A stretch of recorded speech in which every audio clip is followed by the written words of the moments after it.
Hello everyone. So next we are going to discuss about the continuation part of the fifth module. So here in this case we are discussing about interfacing of the stepper motor to the microcontroller through 8255. Here in this case, like 8255 peripheral programmable interface we have, and so from this one we are connecting to stepper motor. So first of all, what is meant by the stepper motor in this sense? So stepper motor, it is going to rotate in a particular step angle. It can rotate in either clockwise direction or it can rotate in anti-clockwise direction. Based upon the step value you are sending, it is going to rotate. Then it is going to rotate based upon the pattern of the step value we are sending. So there are 4 coils we have, and based upon the 4 coils, how you energize them. So based upon that one, it is going to rotate either in a clockwise direction or it is going to rotate in either anti-clockwise direction. So these are the 4 ports which are connected to the stepper motor, and it will be energized, and based upon the values like 100 or 001, like that different values will be sending. So based upon values will be activating the stepper motor to rotate in a clockwise or a anti-clockwise direction.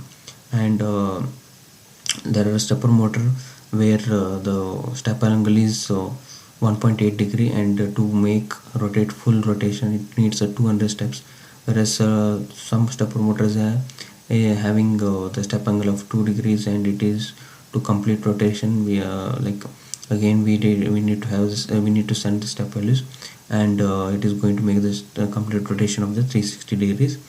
So this is how 360 degrees it is going to rotate, and the sequence we are sending is 4 sequence, and it is going to 8 degrees it is going to rotate for one step sequence, and for total 360 degrees we will be sending 180 steps per one full revolution it has to send with a 180 steps. Likewise it has to we will be handling the stepper motor, and to set the count values, based upon what angle you want to rotate, you need to send the count values to the stepper motor. Then we are going to see how this stepper motor is going to be worked, how it is going to be rotated. So here in this case we are having a program where accumulator is loaded with the ATH. So it is in a control word we are sending. It's in just like a command move R1 comma this control register port. Then here move or add R1 comma A, in the sense it is going to configure the port A. Then move R1 comma A port, that is it is going to take the direct immediate value. It is some address whatever we have which are connected to the stepper motor. Then move A is loaded with the 66H. So this is the first step angle we will be loading.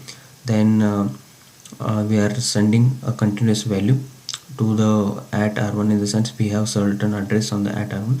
So there it is going to send the address, send the value, and it is going to rotate. And when you make rotate right accumulator content, and again you are go on sending the values, then it is going to shift the bits of this 66H, and it is going to send, so that it is going to rotate either in a clockwise or anti-clockwise. And obviously we need to retain certain delay so that it can rotate, and the rotation of the stepper motor can be seen easily. So this is how we are going to configure the stepper motor. So next we are going to see a program where we are going to make an operation on the 2 frequencies, when switch is off or when switch is on. There are 2 frequencies we are going to operate. A switch is connected to pin P1.2.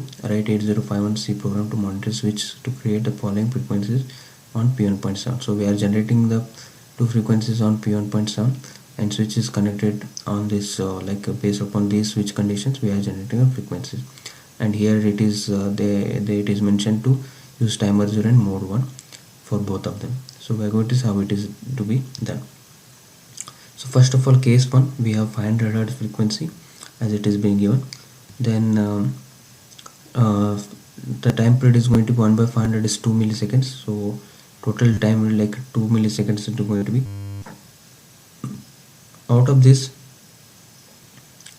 so t on is 1 milliseconds and t off is 1 milliseconds, so it is total 2 milliseconds is going to be. So we need to find the initial value. So maximum value will be, obviously it is FFFH, then required time delay is 1 millisecond we have, then it is multiplied by 11.05 into divided by 12, and obviously when you calculate this, it is going to be 64614 decimal in decimal, and if it is to be hexadecimal, it is FC66H. Similarly, we need to take the second condition where we have 750 Hertz. So this is for the switch 1, that switch high.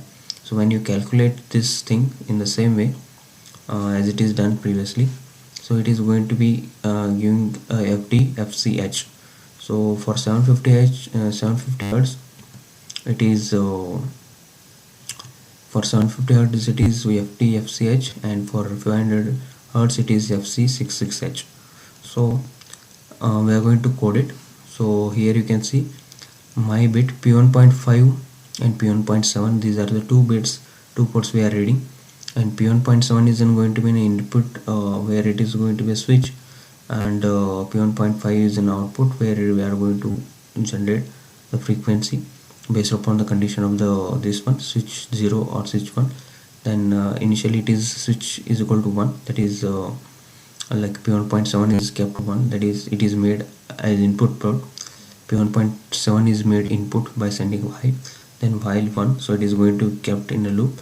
Then if switch is equal to 0, then it is delay 0, otherwise delay 1. In the sense, it is going to generate the delay or it is not going to generate. It is not going to generate a delay or it is going to generate a delay. Then we are going to have this part where if C is equal to 0, so C is equal to 0 in the sense it is going to select the two frequency bands as we have loaded. So either you can load FC6 or 67 and FD9 or whatever the calculator for 500 and 750 Hertz. So these are the two frequency bands it is representing. If C is equal to 0, it is going to be this frequency, like if C is equal to 0, that is if C switches as it is given, switch is on, that is switch is off 500 Hertz. So that's what it is we are doing. So here you can see if switch is off, it is having this frequency 500 Hertz, and if it is on, it is making this frequency, that is 750 Hertz. So this is again TR0 is 1, in the sense it is going to continuously, once it is a start, it is going to start the timer 0 it is starting, and continuously we are looking into the TF flag. So TF flag is indicating whether timer is off or on. So once it is done with the timer, like once it is over, then TR0 is going to be cleared. This is TR0 and TF0 is going to be cleared. So this is how the execution is going to happen. So this is the end of the fifth model. So thank you. So thank you very much for watching all the videos. Thank you.